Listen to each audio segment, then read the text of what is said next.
ब्राह्मणों को बुलाया, स्वस्ति वाचन करवायो, कुल देवता का, कुल देवी का पूजन करवायो, पितृ देवताओं का पूजन अर्चन करवायो।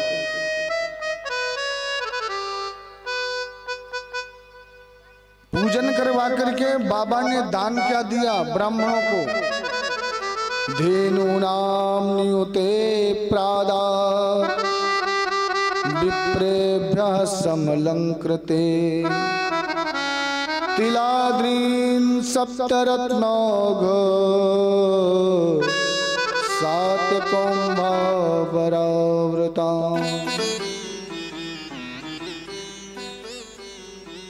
धेनु नाम, धेनु यानी गाय, ऐसी ऐसी गई नहीं।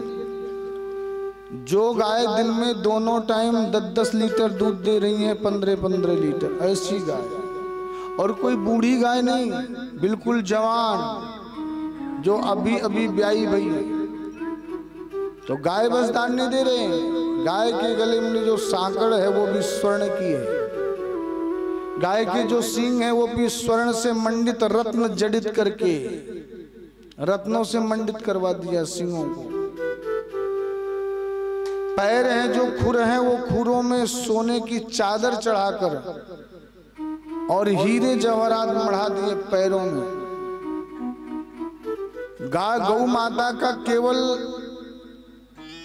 वो होता है ना गोला गोला सा ऊपर, केवल वही का दर्शन हो रहा है, बाकी पूरे शरीर में स्वर्ण की चादर पड़ी हुई, लपक रही है, चमचमा रही है, रत्न जन मंडित है। और तिल का पहाड़ बनाया, विशाल पहाड़, उसे रत्नों से मंडित करके वस्त्र आभूषण रखकर एक एक पर्वत और एक एक गाय महाराज ब्राह्मणों को दान में दे रहे। ये दान लेकर के जब ब्राह्मण चले गए तो बाबा नंद ने अपना कोष खोल दिया, जो आए, जो ब्रजवासी जो चाहे वो उनको दिया जाए। तो जानते हैं दे क्या रहे हैं? आज कहते हैं जब ब्रजवासी अपने घर को जा रहे हैं, वास में ब्रजवासी झोला बोरा बैलगाड़ियों में लाद लाद कर जा रहे हैं। तो स्वामी सुखदेव जी कहते हैं राजन ब्रज मंडल की भूमि 84 कोस में है, पर वहां भूमि नजर नहीं आ रही। परीक्षित जी ने कहा सरकार वो कैसे? बोले जो ब्रजवासी यहाँ से बैलगाड़ियों में लाद लाद करके स्वर्ण आभूषण जा रहे हैं, तो रास्ते में दूसरा ब्रजवासी मिल गया। दूसरे ने पूछ लिया भैया का लेकर के आयो? तो सामने वाले ने की भैया देख देख, सोने की थारी, सोने की कटोरी, सोने का चम्मच, सोने की थारी, और देख मेरे वस्त्र चमचमा रहे, चमचमा रहे, दमदमा रहे। तो जो चांदी की लेकर के आया था उसने कहा भैया ये चांदी की थारी, चांदी की कटोरी, चांदी की, अरे तो सोने की जो ले आया। वो कह रहा है कि क्या चांदी वांदी लेकर के आ गया? देख देख मैं तो स्वर्ण से मंडित लेकर के आयो। वो अपने लिए बस नहीं, पूरे परिवार के लिए लेकर के आया, और एक एक नहीं डबल डबल लेकर के आयो भैया। तो जो चांदी की लाया था वो वहीं पर पूरी चांदी बैलगाड़ी के सहित गिरा दिया, चांदी फेंक दिया। भैया भैया किस नंबर में मिल रहा है? वाने कई 3 नंबर खिड़की में मिल रही है। अरे भैया मैं तो 4 नंबर खिड़की से लेकर के आए गए। तो वो 3 नंबर खिड़की में भाग लिया। तब तक वो 3 नंबर खिड़की से स्वर्ण मंडित लेकर के आ रहा है, और जो स्वर्ण लेकर के जा रहा था उसे दूसरा मिल गया। वाने पूछ लिया भैया का लेकर के आयो? तो सामने वाले ने कही मैंने सोने की थारी, सोने की कटोरी, सोने का चम्मच, सोने का लोटा, और देख एक एक नहीं अपने घर में पूरे परिवार के लिए एक एक के लिए 4-4 सेट लेकर के आयो। और देख ये वस्त्र अंधेरी रात्रि में निकल जाऊं तो प्रकाश है जाए, ऐसे दिव्य वस्त्र लेकर के आयो। तो सामने से आवाज आई भैया का तू ये सोना वोना ले आयो? देख मेरे वस्त्र ने, मैं तो हीरे मोतियों से मंडित वस्त्र लेकर के आयो, और देख मेरे बर्तन कि जीवन कट जाएगो, साथ में 7 पीढ़ियां खा जाएंगी फिर भी खत्म ना है वो माल। भैया किस नंबर से लाया? बोला 1 नंबर से लेकर के आया। तो अरे भगवान, हमसे बड़ी बहुत भारी गलती है कि हम तो 3 नंबर खिड़की से लेकर के आए, वहाँ ने सोना बोना वहीं फेंक दिया और 1 नंबर खिड़की में भाग लिया। इस तरह से कहते हैं नंद कछु इतनो जो दियो कुबेरों की मति बोरी, देखत मोह लुटाय दियो न बची बचिया छचिया न पिछोरी। नंद बाबा ने इतना लुटाया सज्जनों कि कुबेर जो बैठे हुए हैं, कुबेर की मति भ्रम में पड़ गई। कहीं ऐसा तो नहीं कि नंद राय जी इतना लुटा रहे हैं, नंद जी के यहाँ इतना धन आया तो आया कहाँ से? कहीं ऐसा तो नहीं कि मेरा कोष नंद जी के महल में दरवाजा खुल गया हो तो मेरा कुबेर का खजाना पूरा निकल कर नंद बाबा के घर में पहुंच रहा हो। कुबेर घबरा गया, इतना नंद बाबा ने लुटाया सज्जन। और लुटाया तो माता लक्ष्मी ततश्चाविर्भो साक्षात श्री रमा भगवत परा, रंजयंती दिशा कांत्या विद्योत्सौदा मनीयथा। आज ऐसे लग रहा है साक्षात भगवती धन लक्ष्मी नंद बाबा जी के महल में प्रकट हो गई। इतना धन लुटा रहे हैं नंद बाबा। ब्रजवासी आनंद ले रहे थे, तभी नंद जी को एक बात याद आई सज्जन। नंद बाबा को बात याद आई क्या कि देखो हम तो राजा हैं पर हमारे महाराजा तो महाराज कंस हैं। एक होता है राजा, एक महाराजा। तो जो छोटे राजा होते हैं वो महाराजा यानी बड़े राजा को कर देने जाते हैं। और वर्ष पूरा हो गया था तो महाराज नंद बाबा ने सभी ब्रजवासियों से कही भैया तुम सब लोग आनंद मनाओ, हमने अभी मथुरा जामे और महाराज कंस को कर देने के लिए जामे। यदि समय से कर नहीं पहुंचा तो उनका कोई अंतरी मंत्री कहीं आ ना जाए यहाँ। नंद बाबा ने अपनी बैलगाड़ी में रखा सारी सामग्री और कुछ ब्रजवासियों को लेकर सीधे मथुरा गए। मथुरा के लिए चल दिए और मथुरा से भेजी हुई पूतना तब तक इधर आ गई ब्रज में। कितने एक छोटे छोटे बच्चों को मार डाला स्तन पिलाकर। पर पूतना ने कहा ये अभी वो नहीं है जिसको मारने के लिए मैं आई हूं। सोई पूतना ढूंढते फिरते चल रही थी, जा रही थी तो पूतना ने देखा वाह ये गोकुल गांव में इतना आनंद मन रहा है, कहीं ऐसो तो ना है कि जाकू मारबे के काजे में निकली हुई हूँ, कहीं ये वही तो नहीं है। अब तो महाराज पूतना ने बेश बदला, घूंघट काढ़ा और जाकर के लाइन में लग गई। क्योंकि नंद रानी जी के यहाँ महल में 10 के पीछे 20, 20 के पीछे 50, 50 के पीछे 100, 100 के पीछे 1000, 1000 के पीछे लाखों लोग लगे हुए हैं प्रभु का दर्शन करने के लिए लाइन में। लाखों ग्वाल बाल चारों तरफ कीच मचा रहे हैं, एक दूसरे के माखन मिश्री डाल रहे हैं, हल्दी डाल रहे हैं। पूतना ने आकर के लाइन में लग गई, पर छोटे छोटे जो बालक है ना ब्रजवासी, वो सब आनंद मना रहे थे। उन्हें ऐसा लग रहा था कि हमारे जीवन का जो लक्ष्य है वो पूर्ण हो गया। हम जिसे पाने के लिए इस धरा में आए हैं वो जगत नियंता आज हमें मिल गया। क्योंकि आपने पीछे सुना है कि यहाँ जो प्रकट हुआ है वो तो भगवान के दर्शन करने के लिए स्वयं देवता ब्रज में प्रकट हुए हैं। एक ब्रजवासी ने देखा पूतना को, जितनी गोपियां थी सबसे लंबी चौड़ी, घूंघट भी 1.5 हाथ का काढ़ रखा था। ब्रजवासी ने दूसरे से कही च्योरे लाला देख देख ये हमारे गोकुल में, हमारे ब्रजमंडल में ये नई नई बहू किसकी आ गई। तो दूसरे ने कही यार भैया ये तो मोकू पतो ना है, ये काकी बहू है। तो तीसरे ने कि भैया यदि कोई हमारे साथ के किसी ग्वाले का विवाह हुआ होता तो हमें निमंत्रण तो आता, तो भौजी की बारात में तो हम भी जाते। अब हमें यदि निमंत्रण नहीं आया, इसका मतलब है ये भौजी यहाँ की नहीं है। अब ब्रजवासी एक दूसरे से आनंद ले रहे हैं, मस्ती मार रहे हैं। तो एक ग्वाला बोला भैया नेक तू एक बात ध्यान दियो, तुम भौजी के चक्कर में मत पड़ जाइयो, कहीं ऐसो तो ना है कि यदि बारात में हम ना गए इसका मतलब है कि यशोदा मैया की गांव की होवेगी। पक्का है, कन्फर्म है। और तूने यदि आके घूंघट को उठायो और कहीं तुझे भौजी ने तूने कह दिया, भाभी कह करके पुकारा, तो समझ लियो कि मैया से तेरी मैया तुझे छोड़ेगी नहीं, तेरी खैर नहीं। फिर तो याद है, तो या कुछ छेड़ियो मत। अब ब्रजवासी कहाँ मानबे वाले हैं। एक ने कही भैया होगी सो देखी जाएगी, ने घूंघट को उठाकर देख तो लेंगे।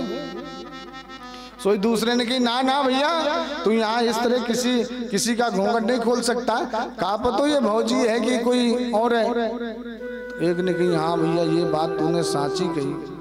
अब काऊ की हिम्मत न पड़ी कि पूतना का घूंघट उठा सके। ब्रजवासी सबके देखते देखते पूतना, एक ने कही भैया ये तो जा तो रही है, कोई राक्षसी तो ना है, इतनी लंबी चौड़ी है, आज तक हमने इतनी बड़ी औरत तो ना देखी। तो एक ने कही भैया देख कच्छू है जाए पर या कुछ छेड़ियो मत, मोह तो ऐसो लग रहे हो कि मैया यशोदा भी तो हमारी लंबी चौड़ी है, कहीं है सके उनसे भी ज्यादा लंबी चौड़ी उनके गांव में लोग होते हों, तो हम काहे को छेड़े, हो सके कि मैया की गांव की हुई। तो काऊ ने तो छेड़ी ना है। और भैया यशोदा मैया जिस पालने में अपने लल्ला को लेटा रखी थी, पूतना सीधे अंतःपुर में प्रवेश कर गई। सभी गोपियां मैया को बधाई दे रही हैं, सो पीछे से ये पूतना भी बोल पड़ी, यशोदा बधाई हो। यशोदा मैया ने मुड़ करके देखा, वाह इतनी लंबी चौड़ी तो हमारे गांव नगर में आस पास के कोई गांव में कोई ना है। मैं तो घर घर के लोगन ने जानू, सब मेरे यहाँ एकादशी में आम है, सत्यनारायण सुनने भी आते हैं, पर इतनी लंबी चौड़ी मैंने आज तक नहीं देखी। मैया ने बड़ा दिमाग मारा कि कोई नई नई शादी तो ना भई। मैया को याद आई कि अभी तो काऊ को ब्याह ना भयो, पर ये घूंघट काट रखी, इसका मतलब नई नवेली होगी। तो जब गोपियां सारी की सारी बाहर निकल गई, कच्छू बची, तो मैया ने की बहन कहाँ ते आई, कौन हो तुम, आओ परिचय का है। पूतना ने की बहन तू भी धोखा खाए गई, पीछे कछु तुम्हारे गांव के छोरे हैं ना, वो छोरे भी ऐसे ही धोखा खाए रहे और तुम भी धोखा खाए गई। तुम्हें याद है हम दोनों एक साथ खेले, एक साथ खाए, एक साथ पढ़े हैं? अरे जब ब्याह हम बड़े भये तो तुम्हारो ब्याह पल्ली पार रह गयो, मेरो ब्याह उल्ली पार रह गयो।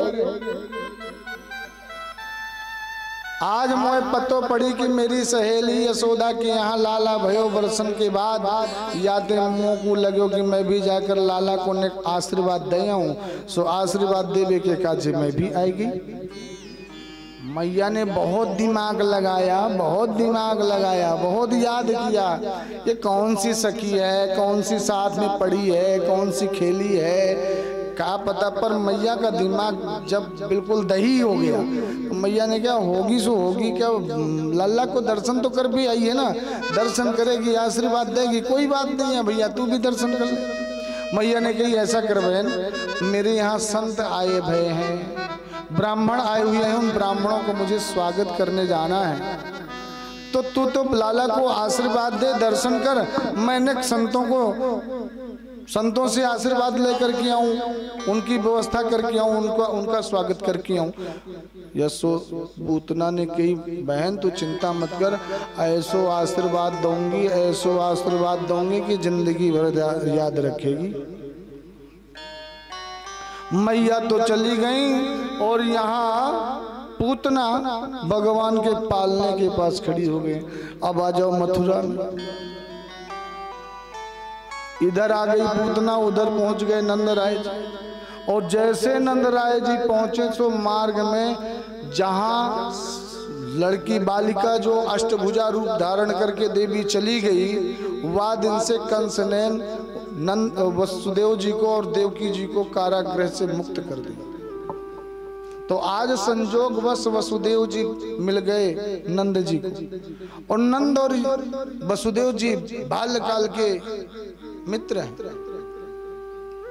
ऐसे मित्र कि अब कहना क्या है। तो जैसे एक मित्र दूसरे मित्र को देखा, एक दूसरे की खुशी और दुख को याद किया, तो दोनों की आंखों से अश्रु झर पड़े से चलो, और दौड़ करके नंदराय जी ने वसुदेव जी को हृदय से लगा लिया। आज नंदराय जी इतना रोए कि नंदराय जी ने वसुदेव जी के वस्त्रों को भिगा दिया।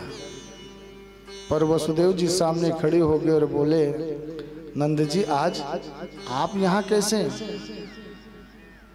नंद जी ने कहा, बस वसुदेव भैया, आप सबन को आशीर्वाद से हमारे घर में लाला भयो, और लाला भयो होने की खुशी सब ब्रजवासी मनाए रहे। हमें याद आई कि महाराज कंस के कर देने को समय है गयो, तो हम कर देवे चले आए। वसुदेव जी को ध्यान आया, अरे मैं अपना पुत्र तो इसके घर में छोड़ के आया हूँ, भला आदमी मथुरा में बैठा है। वसुदेव जी ने कहा, नंद जी मैं तुम्हारे मस्तिष्क में देख रहा हूँ कि तुम्हारे बच्चे के ऊपर कोई आपत्ति विपत्ति आने वाली है। तुम जितना जल्दी हो सके अपने गोकुल को भाग जाओ।